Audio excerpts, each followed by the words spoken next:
Hey everybody, and welcome back to another video on my YouTube channel. My name is Sid. I'm a first year computer science major at Georgia Tech, and I thought about making this video to kind of walk through my first semester as a CS major, all the classes I took, the internship search, the social life aspects, joining clubs, and just what it's like to be at your first semester as a computer science major, not just at Georgia Tech, but in general.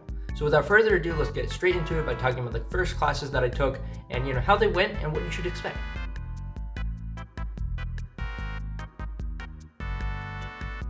So my first semester, I took 5 classes, which turned into 15 credit hours. This is a relatively light course load because I kind of wanted to ease into the college experience and a new environment and all of that jazz. So the 5 classes that I actually ended up taking were CS 1331, which is Intro to Object-Oriented Programming with Java, Math 1554, which is an Introduction to Linear Algebra. I took CS 1100, which is kind of like this seminar for first semester computer science majors to tell you about all the opportunities available to you at Georgia Tech, how to navigate your degree and all of that. It's not like a real class, it's kind of like orientation. And then I took Political Science 1101, which is just an introduction to political science. And I also took Physics 2211, which is just an introduction to physics. So Newtonian dynamics and kinematics and blah, blah, blah, all that good stuff. So let's start off by talking about my CS classes that I took and what I thought of them, were they useful, whatnot.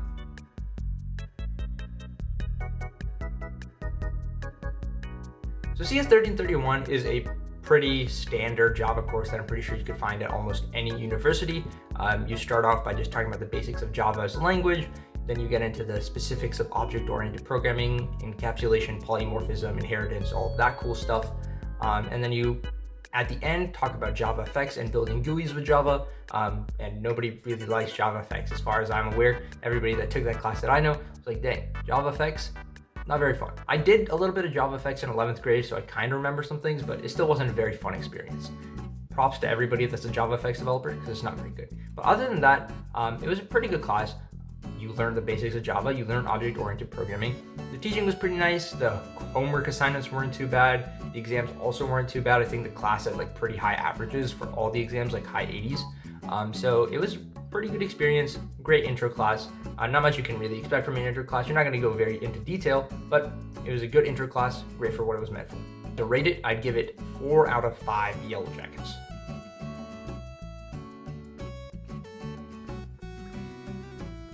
Let's talk about the other CS class that I took. CS 1100 is like a freshman seminar for computer science majors that are just first years and first semesters, and they just teach you about what getting a computer science degree at Georgia Tech is like. They walk you through all the required classes that you have to take. They talk about threads, which is this unique thing that Georgia Tech has where you kind of pick 2 specializations in computer science, things like intelligence, networks, information and networks, modeling and simulation, and a bunch of other opportunities that you have to specialize in those instead of doing everything at once, to give you a little bit more understanding of where you're going in your career. But other than that, it was kind of just any type of orientation class that you'll ever take. They're all right, here's this, you have some basic assignments like resumes.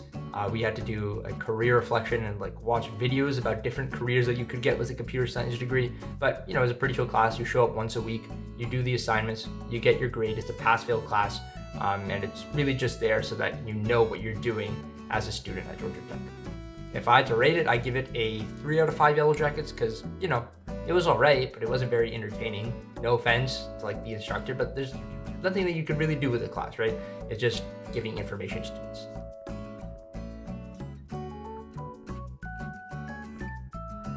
Then I had Math 1554, which is the first math class that I took at Georgia Tech. Introduction to Linear Algebra. I forgot the actual name of the class. That's okay. I just know it's Math 1554. This was a pretty cool class. Linear Algebra is a cool subject. My professor was really, really good. They walk you through everything from the basics of matrix addition and multiplication, to eigenvalues and eigenspaces and singular value decomposition and a bunch of other fancy things. This is the first course in linear algebra that I have to take in my degree. I'm pretty sure down the road I have to take a second course in linear algebra for machine learning and AI and stuff. But I like the class. Lots of cool, interesting concept. Pretty decent workload, not too much work given. The tests were all right. And the professor was really, really good. So I would give this 5 out of 5 yellow jackets.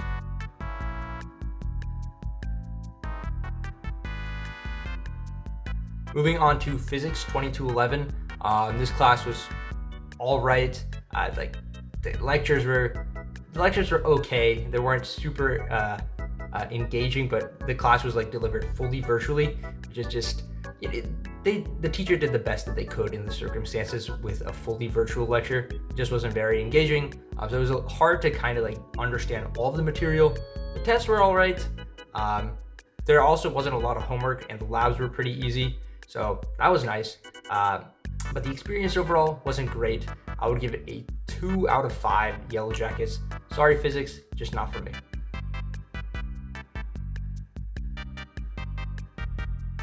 And then the last class that I have to talk about is Political Science 1101.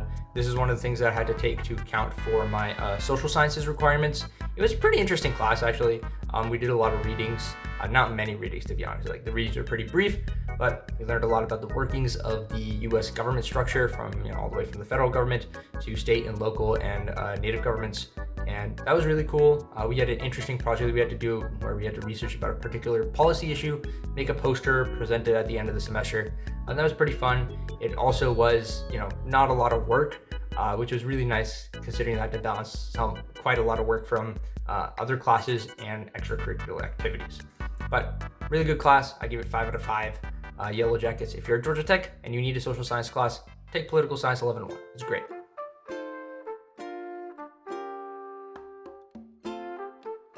So those are the classes and the academics done with, talked about pretty decent, mediocre, average, great classes, a mixture of everything. Now let's talk about, extracurricular activities like clubs and organizations, and then I'll talk about the actual social life part. So first of all, clubs and organizations, there's a ton of computer science related organizations that you can join at Georgia Tech, and I think many large universities do have a lot of CS related organizations that you can join. But it's up to you to do your due diligence and research whether you actually want to join these clubs or you're just joining them for your own resume padding. Because me personally, I joined these clubs at first, and then I was like, oh, you know what? I'm not really getting anything out of it. And then my involvement in those just hardcore dipped. From the beginning, it was around here, and then it just went straight down, and I stopped really interacting or showing up to those clubs or really participating in them. And it ended up just being, me wasting my time at the beginning of the semester when I should have done more research and realized that, oh, these clubs really weren't for me. So do a lot of research into that, and you'll actually free up a lot of time so you can focus on other things, like building out computer science side projects, looking for internships or research opportunities and all of that cool stuff. And also just to have fun, because, you've got to have some fun in your life. You can't just spend your entire time cooped up in your room coding like a little coding monkey. And that's what you have to do with clubs and extracurriculars. Research them, make sure you're picking things that will actually interesting and useful for you.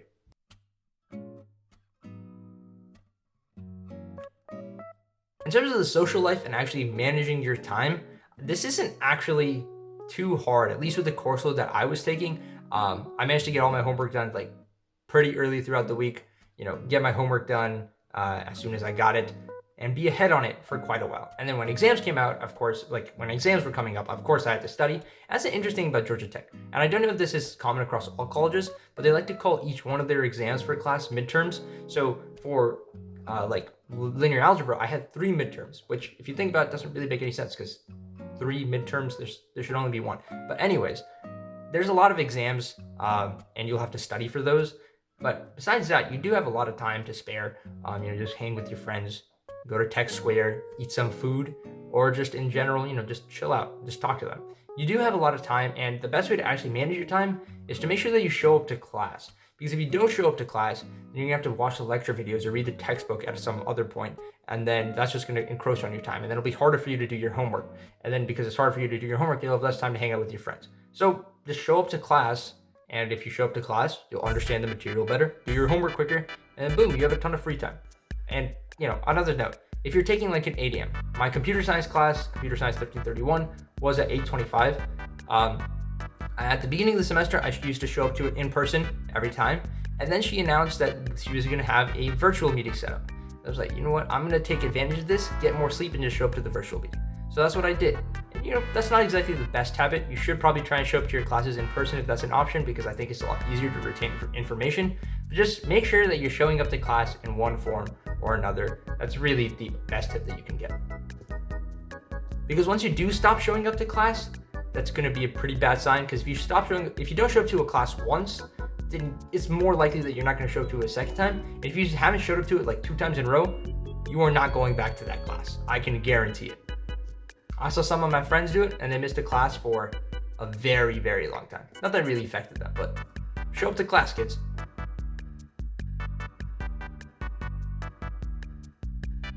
Let's talk about things like internships and job searches. So first of all, if you're a freshman in computer science, you're not really gonna have the opportunity to really get a lot of these internships unless you're coming in with prior experience, like some of my friends and I did. You really do kind of need to defer to the upperclassmen because they'll be more likely to be selected for internships by companies, and most companies also just say we don't want any freshmen, we want sophomores, juniors, and seniors because you haven't really had any experience yet, or companies don't expect you to have any experience. But that doesn't mean you shouldn't shoot your shot. So Georgia Tech had a career fair at pretty close to the beginning of the year actually, where companies came and you just showed up as a computer science major, you gave them your resume, and you were like, hey, please give me an interview, please, please, please. And then if you got lucky, you got an interview, and if you did well on the interview, then you get an internship. I actually managed to get one internship offer through this career fair, and then I turned it down because it was in Atlanta, and I knew that I wanted to kind of be at home in North Carolina for the next summer, because I knew every summer after that I'm not going to be spending it at home, and I'm going to get one last summer at home. So I wanted a remote internship. Then I just kind of spent some time applying online, shooting my resume off. I think I ended up applying to about 200 companies until I got a remote internship offer that I ended up accepting, and now I'll probably be doing that internship next summer remotely. Some of my other friends, they took advantage of more career fairs and opportunities that Georgia Tech had, including a virtual computer science job fair. They applied to companies through that venue, and they ended up getting internship offers. There's plenty of places that you can apply to companies to get internships, but it is also at the end of the day up to you to make sure that your resume looks good, and also just to apply to enough companies that the luck and the odds will be in your favor that, okay, you're gonna get at least one interview if you apply to 100 companies, which is probably true, but sometimes it's not, and you end up needing to apply to 200 companies. But the moral of the story here is keep shooting your shot, and something is eventually gonna work out for you. And if it doesn't, that's fine, because you're a first year, and first years don't need internships. You can get an internship your second year, and you can spend your first year learning new skills, getting side projects built up, and also just learning the things that you need to learn for the rest of your degree, attending your classes, making new friends, and making connections, just overall enjoying your life, and you don't need an internship immediately. Also, just in general, get a good amount of sleep, because you definitely can get a good amount of sleep, still hang out with your friends, and still get good grades. It's 100% possible, especially in your first semester. Your first semester is your first semester can either be your easiest or your hardest semester, depending on how you look at it. Because sometimes it's really hard to adjust to new surroundings, and then you come in and you're like, oh my God, there's so many things to do, and you kind of lose your mind, and your mind just gets all scatterbrained. But it also can be a lot easier because you're coming in and you're not taking classes that are, as hard as they could be when you're an upperclassman, because you don't have to take any advanced classes. You're taking your intro classes, and they're really easing you in because those classes are kind of built for first years and first semesters.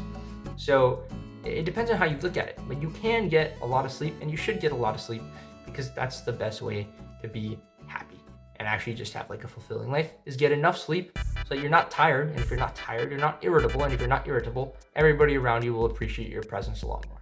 That's about it. Those are my takeaways from my first semester. I'll make another video at the end of next semester of takeaways of my entire year. Thank you so much for watching. If you enjoyed, hit that like button, subscribe, and I'll see you in the next one.